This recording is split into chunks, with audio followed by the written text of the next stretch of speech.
Hi, I just want to say something to you. It's very special, it's a secret. Okay, fine.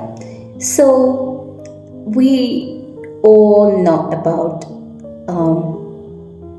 we all know about, we all know about the story of that Ama and Moy, okay? As you all know, the famous story of rabbit and tortoise, right? Okay.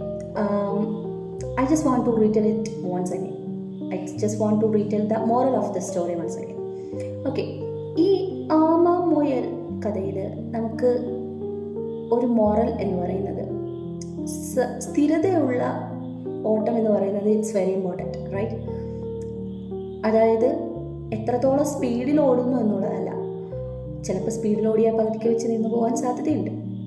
പക്ഷെങ്കിൽ ആ ഓട്ടം സ്ഥിരതയിലാണോ എന്നുള്ളതാണ് കറക്റ്റായിട്ടുള്ള ഒരു phrase എന്ന് പറയുന്നത്.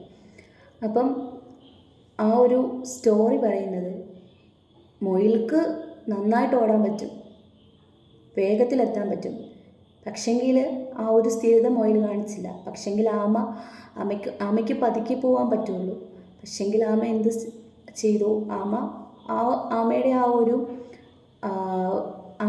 ആ ഒരു പോക്കിൽ സ്ഥിരത കാണിച്ചു. റൈറ്റ്? സോ നമ്മളും ഇങ്ങനെയൊക്കെയാണ് ലൈഫിൽ. ചിലപ്പം ചില കാര്യങ്ങൾ നേടിയെടുക്കാൻ വളരെ പെട്ടെന്ന് ഫാസ്റ്റായിട്ട് അങ്ങ് ഓടിപ്പോകും. പക്ഷെ പകുതിക്ക് വെച്ച് സ്റ്റോപ്പാകും.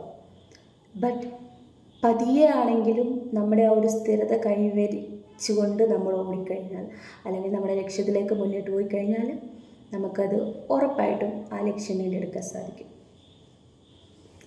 So good luck.